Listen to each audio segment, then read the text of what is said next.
My name is Emily Parker. I'm 31 years old, and 6 months ago, the person I trusted most in the world ripped my entire life apart. My husband of 8 years didn't just leave me. He left me for my best friend, the woman who had been maid of honor at our wedding, the woman who used to sit at my kitchen table drinking coffee and telling me how lucky I was to have such a wonderful marriage. Her name was Danielle. And the worst part? Everyone knew except me. My coworkers knew. My neighbors knew. Even my own cousin had seen them together at a restaurant downtown 3 months before I found out, but nobody told me. I discovered the truth the way no wife should ever have to, by coming home early from a 12-hour nursing shift and finding them in our bedroom. My daughter was sleeping in the next room. She was 5 years old. That image burned into my memory like a scar that would never fade. The divorce was brutal. My husband, Kevin, hired an expensive attorney while I could barely afford one at all. He fought for the house, and since his name was on the mortgage, he got it. He fought for reduced child support, and because Danielle's father was a retired judge with powerful connections, Kevin's lawyer managed to get the payments cut to almost nothing. Within 2 months, I went from a stable life in a nice neighborhood to a cramped studio apartment with my daughter, Lily, living paycheck to paycheck and praying the car wouldn't break down because I couldn't afford to fix it. I was a registered nurse, so at least I had a skill. But the hospital where I'd worked for 6 years suddenly informed me that my position was being restructured. I later found out that Danielle's father had played golf with the hospital's chief administrator. I couldn't prove anything, but the timing told me everything I needed to know. For 3 weeks, I sent out applications everywhere. Hospitals, clinics, home health agencies, even veterinary offices. Nothing came back. Every rejection felt like another door slamming shut. One night, after Lily had fallen asleep clutching her stuffed rabbit, I sat on the bathroom floor and cried until I had nothing left. That was the lowest point of my life. The next morning, I opened my laptop one more time and found a listing I'd never seen before. Private night nurse needed. Rosemont Elder Care Residence. Immediate start, generous salary. Housing provided for employee and one dependent. That last line caught my breath. Housing provided for employee and one dependent. That meant Lily could come with me. I applied within 10 minutes. 2 days later, I drove 45 minutes outside of Richmond, Virginia, to a place I didn't even know existed. Rosemont Elder Care Residence sat on nearly 20 acres of land, surrounded by old magnolia trees and a stone wall that looked like it belonged to another century. It wasn't a typical nursing home. It was a private facility, the kind that only the extremely wealthy could afford. There were maybe 15 residents total, each with their own suite, and the staff-to-patient ratio was unlike anything I'd ever seen. A woman named Margaret Chen met me at the front entrance. She was the facility director, mid-50s, sharp eyes behind wire-framed glasses. She shook my hand firmly and told me she had reviewed my credentials and was impressed. Then her expression changed slightly. She explained that the position was specifically for one resident, a man in the East Wing named Arthur Blackwell. She paused for a moment before continuing. She said Mr. Blackwell required a dedicated night nurse because his condition had become increasingly difficult to manage. His previous 4 night nurses had all resigned within their first 2 weeks.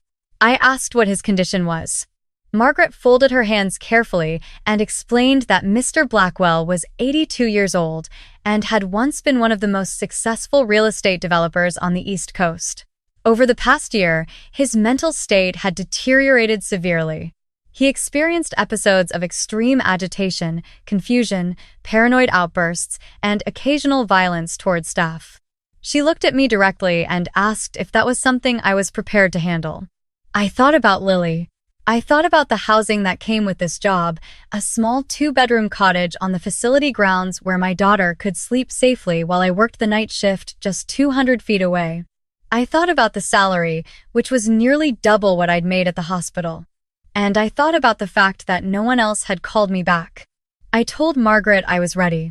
She nodded, then walked me across the grounds to the East Wing. As we passed through the main building, I noticed how quiet everything was. Soft lighting, thick carpets, oil paintings on the walls. It smelled like lavender and old wood. When we reached the east wing, Margaret stopped at a heavy oak door at the end of a long hallway. She lowered her voice and told me to remember that no matter what he said or did, Mr. Blackwell was once a brilliant man, and she believed that somewhere inside, he still was. Then she opened the door. The suite was enormous, more like a luxury apartment than a patient room. There was a sitting area, a small library with floor-to-ceiling bookshelves, and large windows overlooking the gardens. In the middle of the room, an elderly man sat in a high-backed leather chair facing the window. His white hair was uncombed. His hands gripped the armrests. He didn't turn around when we entered. Margaret spoke gently, telling him his new night nurse had arrived. For a moment, nothing happened. Then the old man spoke without turning around, his voice low and rough. He said he didn't want another one and told her to send this one away too. Margaret glanced at me reassuringly, then told him my name was Emily and that she'd be working with him starting tonight. Slowly, he turned his head. His eyes were sharp despite the deep wrinkles surrounding them. He looked me over for what felt like a full minute. Then he suddenly slammed his hand on the armrest and shouted for us to get out. Margaret didn't flinch. She simply said she'd let us get acquainted and then left the room. I stood there alone with him. My heart was pounding. But my years of nursing had taught me one thing. Patients who lash out are almost always patients who are afraid. So instead of leaving, I pulled a chair closer to him, sat down about 5 feet away, and said nothing. He glared at me. I sat quietly. After about 3 minutes of silence, he muttered that I was stubborn. I told him I'd been called worse. Something flickered in his expression, not quite a smile, but the anger dropped just slightly. He turned back to the window and didn't speak again for the rest of the evening. But he also didn't throw anything. Margaret told me later that was the longest any new nurse had lasted on the first meeting. That first week was exhausting. My shifts ran from 8 at night until 6 in the morning. Lily stayed in our little cottage, and I'd arranged for a retired nurse named Gloria, who also lived on the Rosemont grounds, to sleep in the cottage during my shifts. It cost me a portion of my salary, but knowing my daughter was safe and nearby made everything bearable. Every morning when I finished work, I'd walk back to the cottage and find Lily already awake, waiting for me at the kitchen table with her coloring books. Those moments kept me going. Arthur Blackwell was difficult in ways I hadn't expected. Some nights he was simply confused, asking where his wife was, even though Margaret had told me she'd passed away 12 years ago. Other nights, he became agitated and aggressive, knocking medicine trays off the table, shouting that everyone was trying to control him, even once grabbing my wrist so hard it left a bruise. But in between those episodes, there were moments of clarity, brief windows where the fog seemed to lift and I could see the sharp, intelligent man he must have been.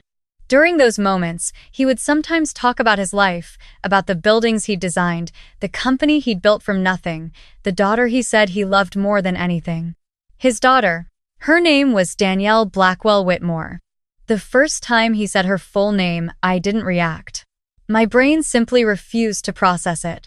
But later that night, after he'd fallen asleep, I sat in the hallway outside his door and felt the ground drop from under me.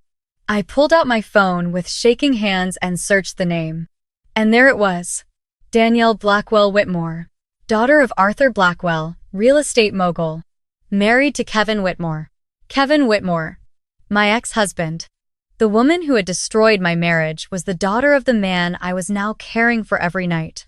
I sat in that hallway for 20 minutes trying to breathe. Of every job in the state of Virginia, of every facility and every patient, I had somehow ended up here, taking care of my ex-husband's new father-in-law. My first instinct was to run. Pack our bags, grab Lily, drive back to Richmond, and never look at this place again. But then I did the math in my head. First month's rent on a new apartment, daycare, gas, food. I had exactly $418 in my checking account. I closed my eyes and stayed. 3 days later, I found out that Kevin and Danielle visited Rosemont regularly. The first time I saw Kevin, he was walking through the East Wing lobby carrying a leather briefcase like he owned the place. He stopped the moment he noticed me. For about 5 seconds, we just stared at each other. Then that familiar smirk appeared on his face. He looked me up and down slowly, then said my name like he was tasting something sour. He asked what I was doing there. I told him I worked here. He laughed. Not a small laugh, a full, condescending, head-thrown-back laugh. Then he leaned against the wall, crossed his arms, and asked if I was serious, if I was actually the one changing his father-in-law's bedpan and mopping up after him. I didn't respond. He shook his head and said something that cut deep. He said it was funny how things worked out, that 8 years ago I was his wife, and now I was basically his maid. He chuckled to himself and walked past me down the hallway. That night, I couldn't sleep. His words replayed over and over in my mind. But when I looked at Lily sleeping peacefully in the next room, her little chest rising and falling, I made a decision. Kevin's cruelty was not going to take this job from me. Not anymore. He had already taken enough. Over the next 2 weeks, something started changing with Arthur. The brief windows of clarity I'd noticed at first became rarer instead of more frequent. His agitation grew worse. He started screaming in the middle of the night, thrashing in bed, and sometimes he didn't even seem to know where he was. The facility's medical team adjusted his medications 3 times, but nothing seemed to help. In fact, it seemed like every adjustment made him worse. Something about it didn't sit right with me. As a nurse, I'd worked with dozens of patients experiencing cognitive decline. The pattern was usually gradual, a slow fading. But Arthur's decline wasn't slow. It was sharp and sudden, like someone was pushing him off a cliff. One evening, about 40 minutes before my shift started, I was walking through the main building toward the East Wing when I heard voices coming from the administrative office. The door was cracked open. I recognized Danielle's voice immediately, that distinctive high pitch she always had when she was excited about something. She was talking to someone, and after a second, I recognized the other voice too. Kevin. I stopped walking. Danielle was saying that Dr. Reeves had confirmed the new medication protocol was taking hold, and that if her father's mental state continued declining at this rate, the competency hearing could happen within 6 to 8 weeks. Kevin responded in a low voice, asking about the estate valuation. Danielle said her attorney had already prepared the petition and that once the court declared her father mentally incompetent, she would be granted full conservatorship, and that meant the company, the properties, the trusts, everything. Kevin said something I couldn't quite hear, and then Danielle laughed. She said her father would never know what hit him and that by the time it was over, he'd be too far gone to even understand what had happened. My hand was gripping the wall so tightly my knuckles turned white. I forced myself to keep walking, to not make a sound, to get to the East Wing before anyone saw me standing there. When I reached Arthur's suite, my hands were shaking. He was sitting in his chair by the window, having one of his clearer moments. He looked at me and asked if something was wrong, saying I looked pale. I wanted to tell him everything right then, but I needed to be sure first. Over the next 3 days, I started paying very close attention to Arthur's medication. I checked every pill, every dosage, every label. Most of it looked standard for a man his age: blood pressure medication, a mild sedative for sleep. But there was one prescription that didn't make sense to me. It was a medication I'd seen used in very specific psychiatric contexts, and the dosage was extremely high, far higher than anything I'd ever administered in clinical practice. The prescribing doctor was listed as Dr. Marcus Reeves, the same name Danielle had mentioned.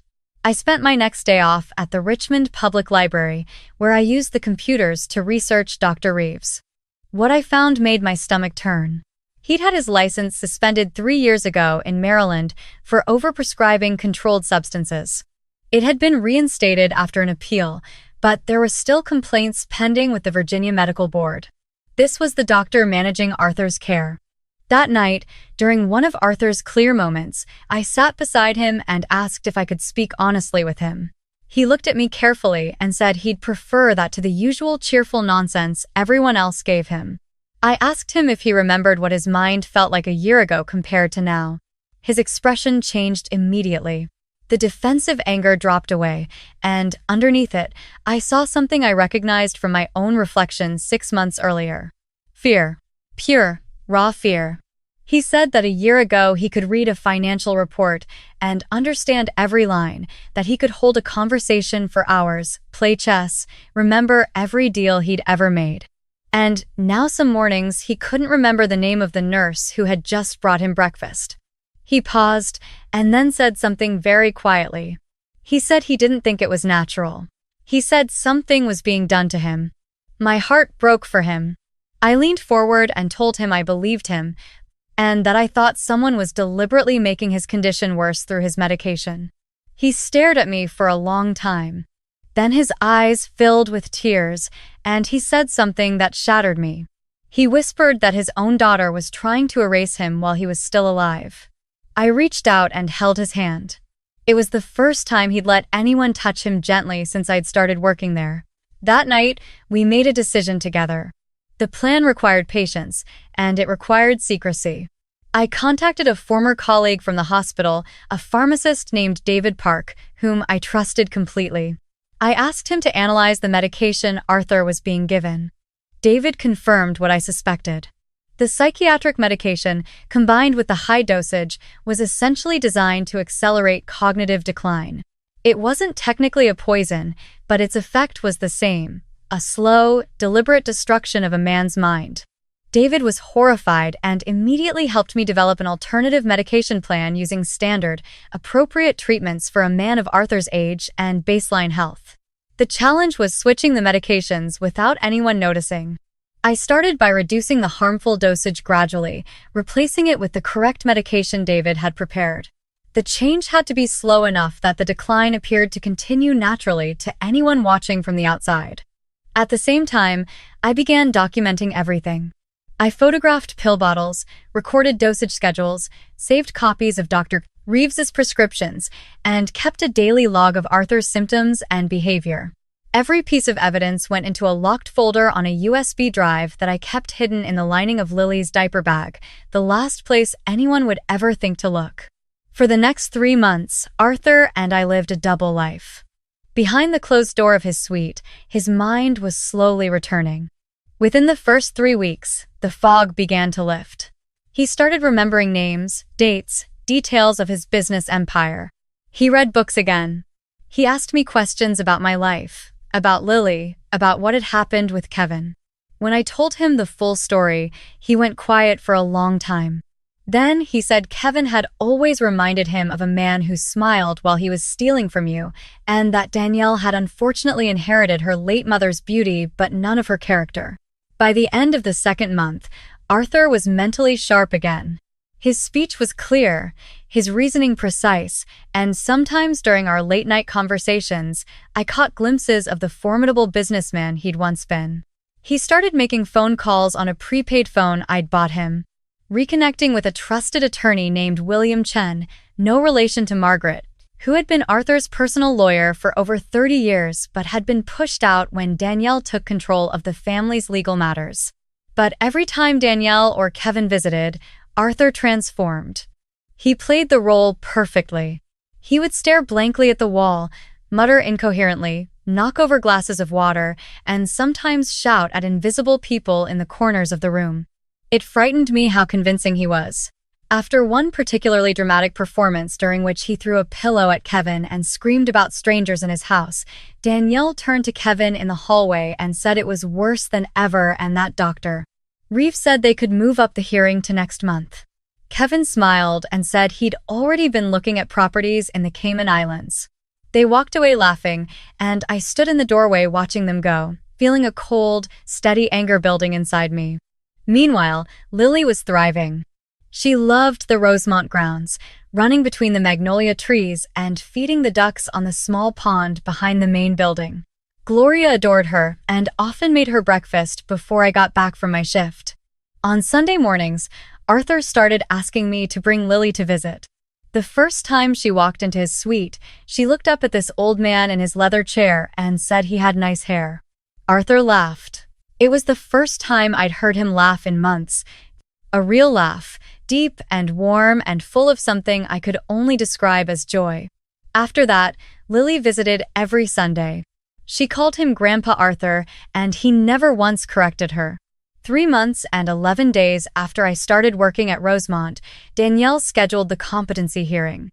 She arranged for a panel of 3 doctors, including Dr. Reeves, 2 attorneys representing the Blackwell estate, and 3 members of the company's board of directors to gather at Rosemont's main conference room. Kevin arrived that morning wearing a new suit. Danielle wore diamonds. They both looked like people who had already won. I wheeled Arthur into the conference room and positioned him at the end of the long mahogany table. He slumped slightly in his chair, eyes half closed, mouth hanging open just enough to look convincing. I stood behind him, hands folded, wearing my nurse's uniform. Nobody paid any attention to me. Why would they? I was just the night nurse. Danielle opened the proceedings. She spoke passionately about her father's declining mental state, about how painful it was to watch, about how she was the only family he had left, and how it was her duty to protect his legacy by assuming control of his estate. She even dabbed her eyes with a tissue. Kevin sat beside her, nodding solemnly, playing the supportive son-in-law. Dr. Reeves presented his medical evaluation, describing Arthur's condition as severe and progressive cognitive impairment with irreversible deterioration. One of the board members asked if there was any possibility of recovery. Dr.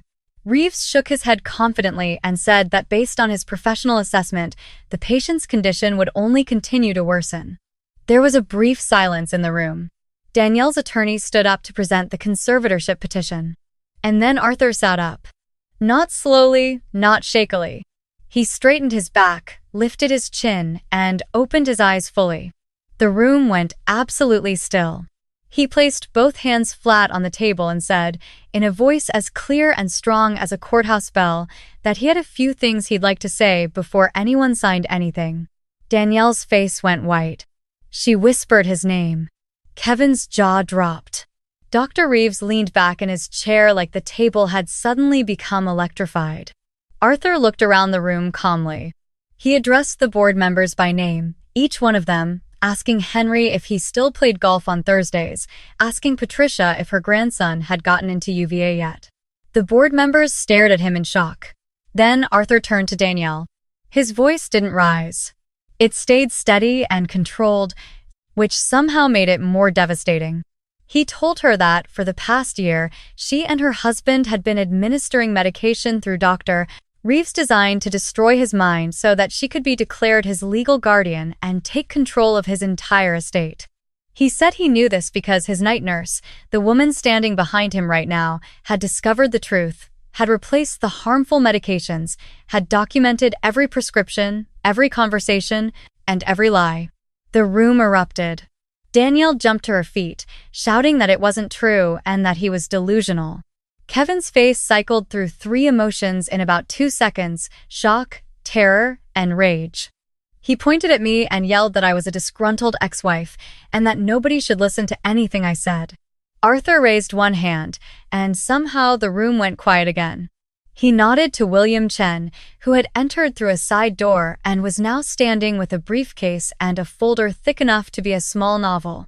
William calmly placed the folder on the table and explained that it contained complete documentation of the medication fraud, including pharmacy records, prescription comparisons, Dr. Reeves's disciplinary history, and recorded phone conversations between Danielle and Dr. Pointes, one early added coitus. Reeves discussing the specific intent to accelerate Mr. Blackwell's cognitive decline for the purpose of gaining conservatorship. Dr. Reeves stood up so fast his chair fell over. He started toward the door, but 2 men in plain clothes were already standing there. They identified themselves as investigators with the Virginia State Police and had been contacted by Mr. Chen's office 3 weeks prior. Within the next 10 minutes, Dr. Reeves was escorted out in handcuffs. Danielle broke down, alternating between screaming at her father and screaming at Kevin. Kevin tried to distance himself immediately, telling the officers that he didn't know about the medication, that this was all Danielle's plan. Danielle turned on him with a fury that stripped away every piece of composure she'd ever had.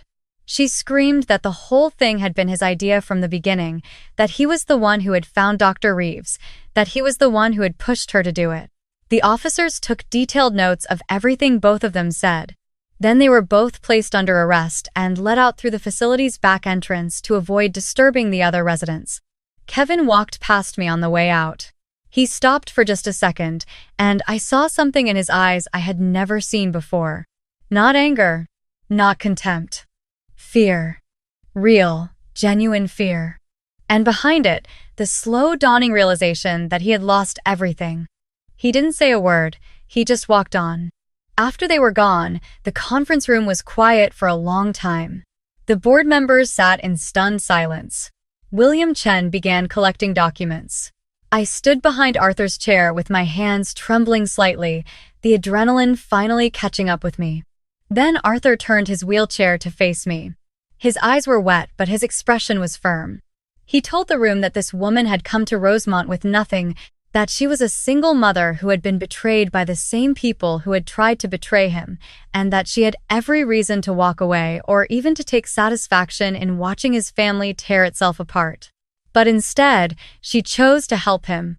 She chose to protect a man she had no obligation to protect. He reached up and took my hand. Then he told William to proceed with the other matter. William opened a second, smaller folder and explained that Miss Blackwell had instructed him to establish a trust in the amount of $5 million in the name of Emily Parker and her daughter, Lily Parker.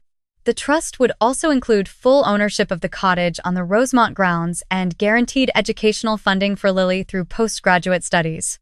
I couldn't speak. I couldn't breathe. I just stood there holding this old man's hand while tears streamed down my face. Arthur squeezed my hand and told me that his daughter had been given every advantage in life and had chosen greed. I had been given almost nothing and had chosen kindness. He said that was a kind of wealth no one could ever take away from me, and the trust was simply the world catching up with what I already deserved. The board members began applauding. I don't remember much after that because everything became a blur of emotion and exhaustion.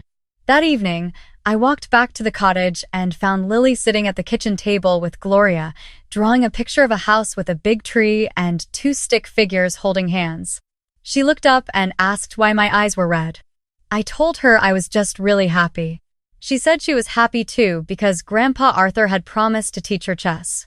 I picked her up and held her so tightly she giggled and told me I was squeezing too hard.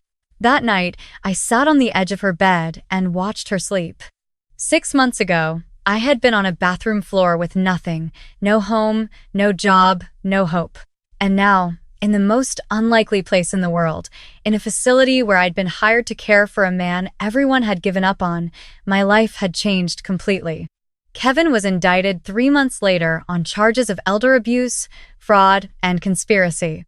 Danielle received the same charges plus an additional count related to the medication scheme. Dr. Reeves lost his license permanently and faced criminal charges of his own. The court also revisited my divorce settlement, and with Arthur's attorneys representing me, the custody and support agreements were completely restructured. Lily would never go without anything again.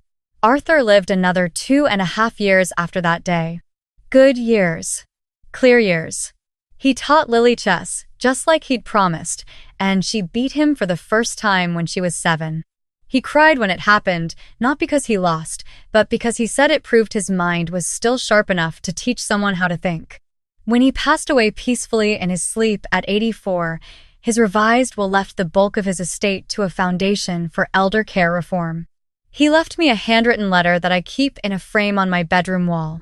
It says, "Emily, you walked into the darkest room in my house and brought the light with you. Never let anyone make you forget what you're worth. Your friend, Arthur." Some people might say I got lucky, that I happened to be in the right place at the right time, but I don't see it that way. I was in the worst place at the worst time, and I chose to do the right thing anyway. Not for money, not for revenge, but because sometimes, when the world takes everything from you, the only thing you have left is your character. And if you hold on to that, really hold on, it can carry you further than you ever imagined. If this story moved you, please leave a comment below and tell me where you're watching from. And if you've ever been through something like this, if you've ever been knocked down and had to fight your way back up, I want you to know something. You are stronger than you think. Don't forget to like, subscribe, and hit that notification bell so you don't miss the next story from Heartway Stories. I'll see you in the next one.